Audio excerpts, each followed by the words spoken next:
Arena stood alone at the observation window of the Zilari Citadel, gazing out at the swirling expanse of space.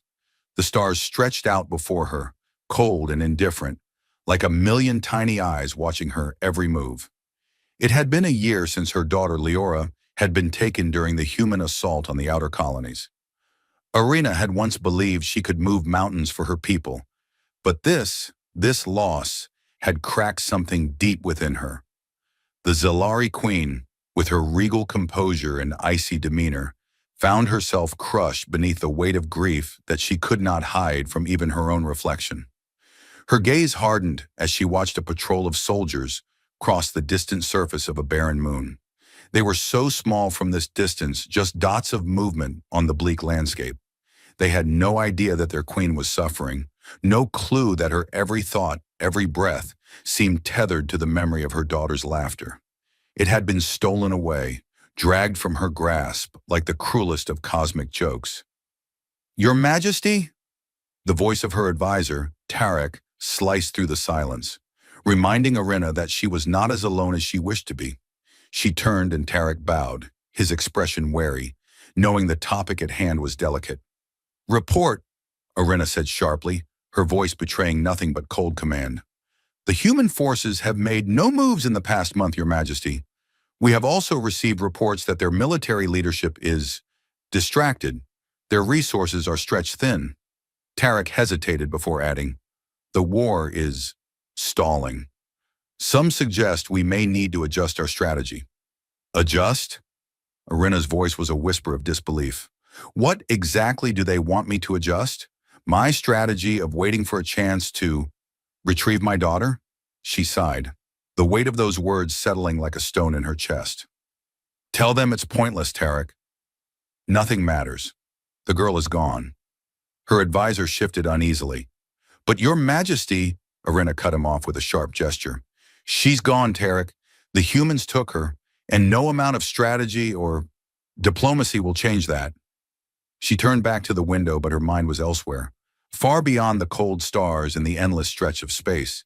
She could almost hear Leora's voice, so vivid in her memories, her laughter filling the hallways of their palace. She could picture her daughter's mischievous smile, the way her long silver hair would shine in the sunlight as she ran through the gardens.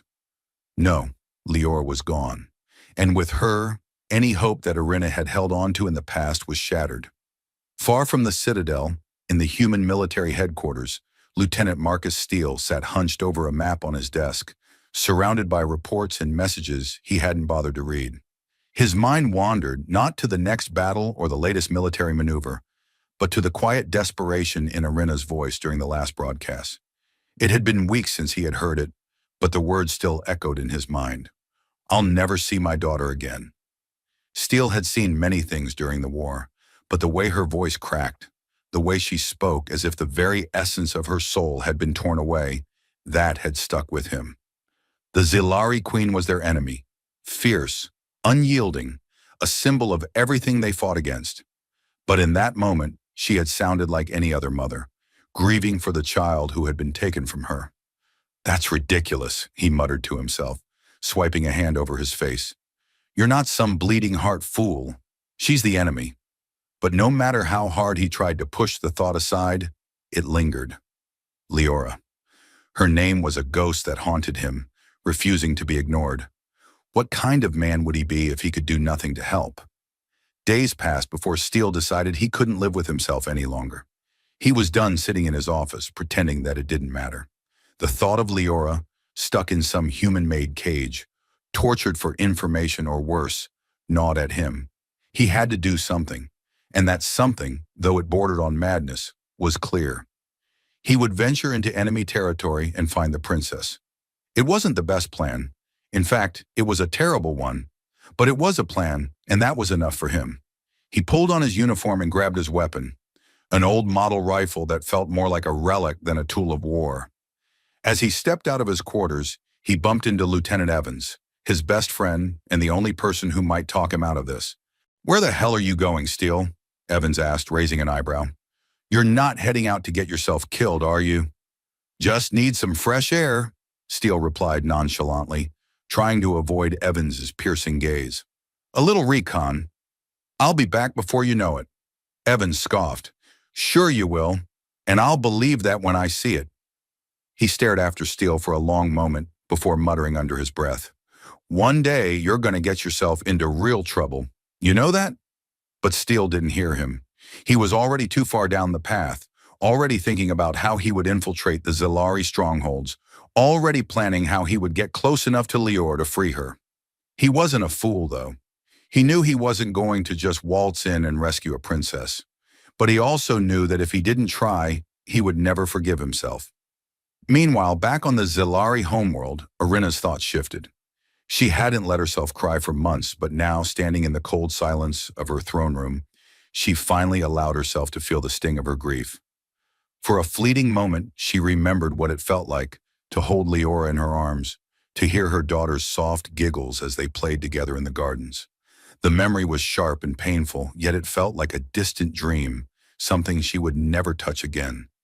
She was startled out of her reverie by a small, hesitant knock at the door. "Enter," she called, wiping away a tear she hadn't realized had fallen. Tarek stepped inside. "Your Majesty, we've received word of a human soldier, Lieutenant Marcus Steele. He has begun a mission deep within Zilari-controlled territory." Irina turned toward him, her eyes narrowing.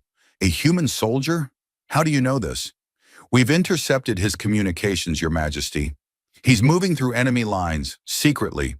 We believe he's attempting to infiltrate one of our strongholds." For the first time in what felt like forever, Irina's heart skipped a beat. Could it be? Could a human soldier really be so foolish, so desperate, that he would venture into the heart of Zilari territory to what? Rescue her daughter? Steele's boots crunched on the dry, desolate ground as he pushed forward into the heart of Zilari territory. The air was thin, carrying a biting chill that had nothing to do with the temperature. It was the kind of cold that gnawed at your bones, reminding you that you were far from home, in the middle of a war that had no end in sight. Yet here he was, far beyond the reach of his comrades, slipping through enemy lines in a bid to do the one thing that might make sense of it all. "Stupid, stupid," Steele muttered to himself, grinning despite the absurdity of his situation. "What the hell was I thinking? Hey, let's just wander into enemy territory and rescue a princess. I'll be back by breakfast," he snorted. "Yeah, and I'll have tea with the Queen of England too." The reality of his mission hit him squarely in the chest with every step he took. He wasn't sure what he expected, but it definitely wasn't this. The Zilari capital was a looming fortress, its high walls and alien architecture an intimidating sight that made his stomach churn. He had never been this close to the heart of enemy territory before. Everything about this place screamed danger, from the roving patrols to the unmanned turrets perched high on the city walls, their scanners sweeping the horizon like hungry predators. Steele's gut twisted as he ducked into the shadows of a crumbling building, keeping his movements slow and deliberate. "I've really lost my mind," he whispered to no one in particular. A sudden flash of movement made him freeze.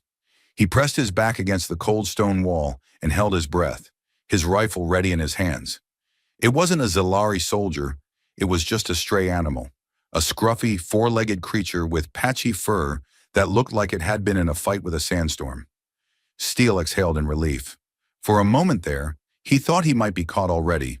A single mistake, and it would all be over. He moved quickly, relying on his training to keep him out of sight, his instincts kicking in as he crossed the desolate streets.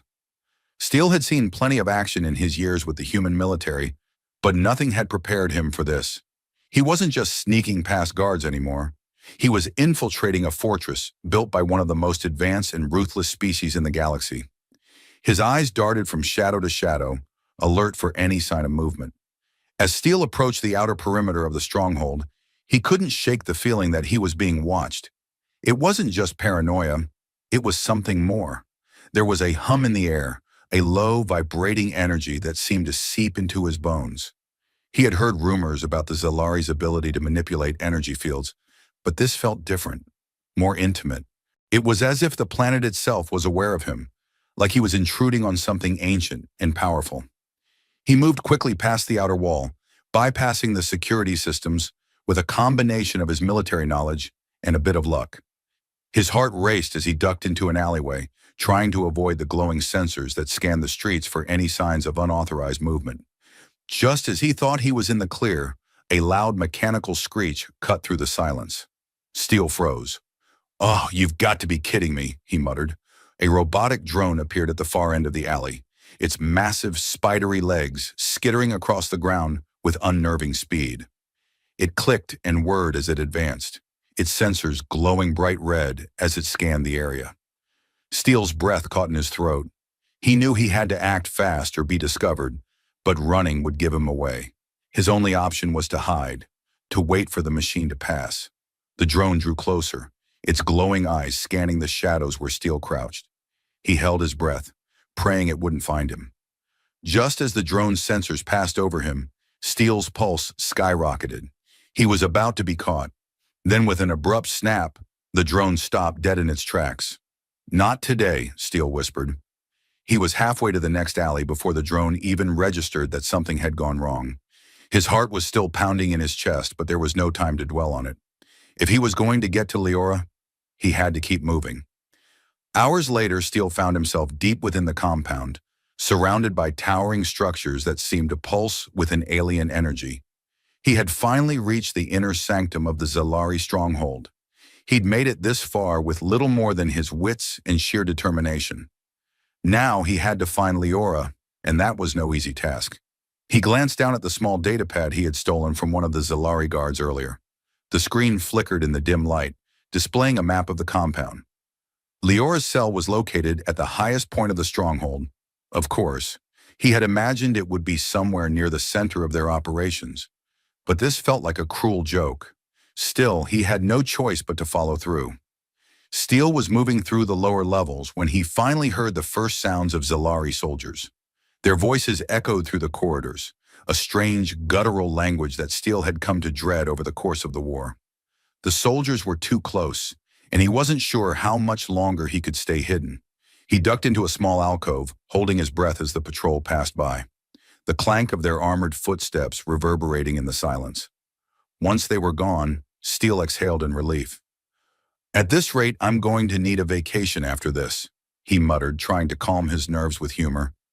He wasn't sure if it was working, but it was better than panicking. As he ascended the staircase to the upper levels of the stronghold, the air grew colder, the walls slick with an unknown substance. The sound of his footsteps was drowned out by the low hum of the structure itself, the walls almost seeming to breathe with an alien life of their own. Finally, after what felt like an eternity, Steele reached the door to Leora's cell. The door was sleek and featureless, but a single touch of the panel beside it revealed a hidden seam that slid open with a soft hiss. Inside, Leora sat, her back against the cold wall. Her long silver hair shimmered faintly in the dim light, and her sharp, intelligent eyes locked onto Steele the moment he entered. She was far from the helpless child he had imagined. Instead, she was a warrior in her own right, sharp and poised, as if she had been waiting for this moment. Steele hesitated at the door. "Leora?" She raised an eyebrow. "You're here to rescue me?" He gave a sheepish grin, suddenly realizing how ridiculous this all seemed. "I'd say, I'm not here to make friends, but that'd be a lie. I'm here to get you out of here." Leora studied him for a moment, her expression unreadable. "Why?" "Because you deserve to go home," Steele replied, his voice softer than he intended. "And I made a promise to your mother." For the first time since he had entered the stronghold, Leora's face softened. "A promise?" "Yeah, it's a long story," Steele said, scratching his head. "But right now we need to get you out of here." Leora stood, her movements fluid and graceful. "Let's see if you can keep that promise." The escape from the Zilari stronghold was chaotic, but somehow Steele and Leora managed to stay one step ahead of the increasingly frantic security teams. Steele had always been good at running, but there was something different about this chase. There was no longer the weight of guilt hanging over him, no fear of failing to keep his promise. Leora's quiet confidence beside him was enough to keep his feet moving, even when it felt like the entire fortress was closing in on them. Leora glanced over at him, her silver hair streaming behind her as they sprinted through the narrow corridors. "You're not bad for a human," she said, offering him a sly grin. "Hey, I'll take that as a compliment," Steele replied with a breathless chuckle. "But don't get too comfortable. I'm still the one saving you here. She shot him a look. Oh, really? I was under the impression you were just following me. Steele laughed, the sound echoing off the metal walls. You keep thinking that, Princess. Despite the humor in their exchange, Steele was keenly aware of the danger surrounding them. The Zilari soldiers were relentless, and the odds were never in their favor. Yet with Leora by his side, Steele found himself thinking less about the odds and more about getting her to safety. The weight of his promise, one he hadn't realized meant so much to him until now, was heavier than anything the enemy could throw at them. At the main exit, the doors that should have been sealed for good creaked open as Steele hacked into the security system with a series of rapid keystrokes. Leora was already watching the horizon, her sharp eyes scanning the path for any sign of pursuit. The escape wasn't over until they were out of the compound, and Steele had no intentions of letting anything stop them now. You know, Steele said as he typed in the last of the codes, this whole thing would have been a lot easier if we'd had a spaceship with a cloaking device, or, I don't know, some kind of fancy teleportation gadget. Just saying. Leora's expression was calm as always, though there was a flicker of something in her eyes. If I had those things, I'd still be back home, running the kingdom, not running away from my own people. Steele paused, his fingers hovering over the keyboard. You don't want to go back? She met his gaze, her voice softening slightly. Not under these conditions. I want to see my mother again, but not like this. Not when the entire galaxy is watching. Her lips curled into a wry smile. Besides, what's a princess without a little adventure? Steele's smirk faded, and for a moment he saw the weight of what she had been through. For all the power and grace she carried, Leora was still a young woman caught in a war that wasn't of her making. And yet, here she was, running from the very people who claimed to protect her, choosing to trust a human soldier of all people. He finished typing the last command, and the security doors slid open with a soft hiss. They both froze for a moment, the escape path before them wide and open. Then, in perfect unison, they darted through the doors and into the cool night air.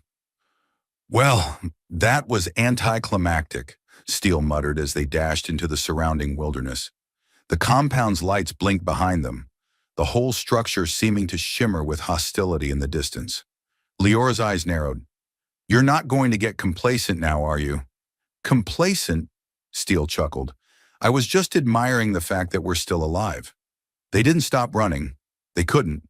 Behind them, a series of loud explosions shook the ground. Zilari forces had discovered their escape and were already mobilizing. Steele glanced back briefly, gauging their distance. Do you have a plan? Steele asked, breathless. Leora paused, her expression thoughtful. I do. She reached into the folds of her cloak and produced a small glowing device. This will help us get out of their range. It's not perfect, but it'll buy us enough time.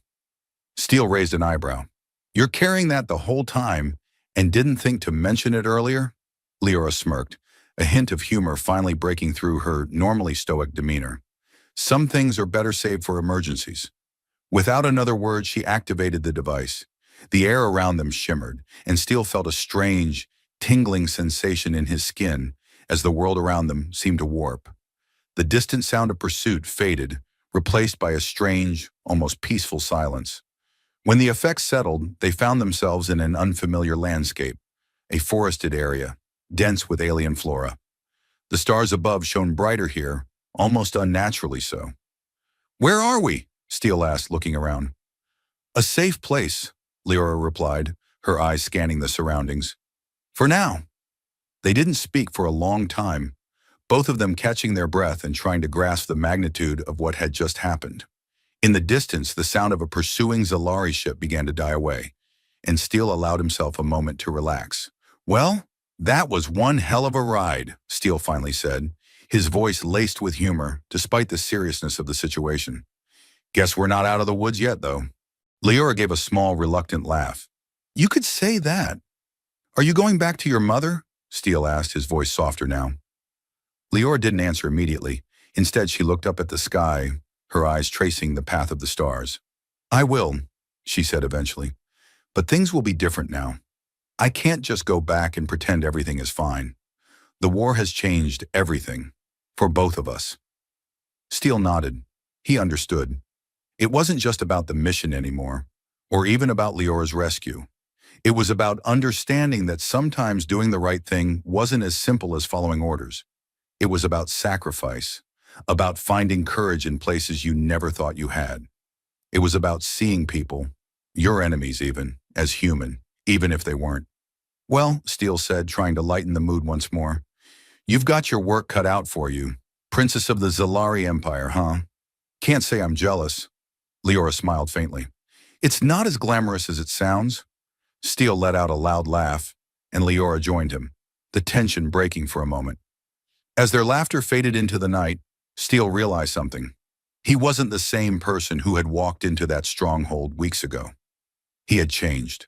The weight of his journey, the things he had done, the promise he had kept, it had all shaped him in ways he hadn't expected. In the end, it wasn't about being a soldier. It wasn't about being a hero. It was about being human, doing what you could when the galaxy tried to tear you apart. And in that moment, as the stars glistened above them and the silence of the alien forest embraced them, Steele knew that he had found something worth fighting for. I guess we'll see where the stars take us now, Steele said, a grin spreading across his face. Leora looked at him, her eyes filled with both determination and hope. Together, maybe. And with that, the weight of the galaxy didn't feel quite so heavy.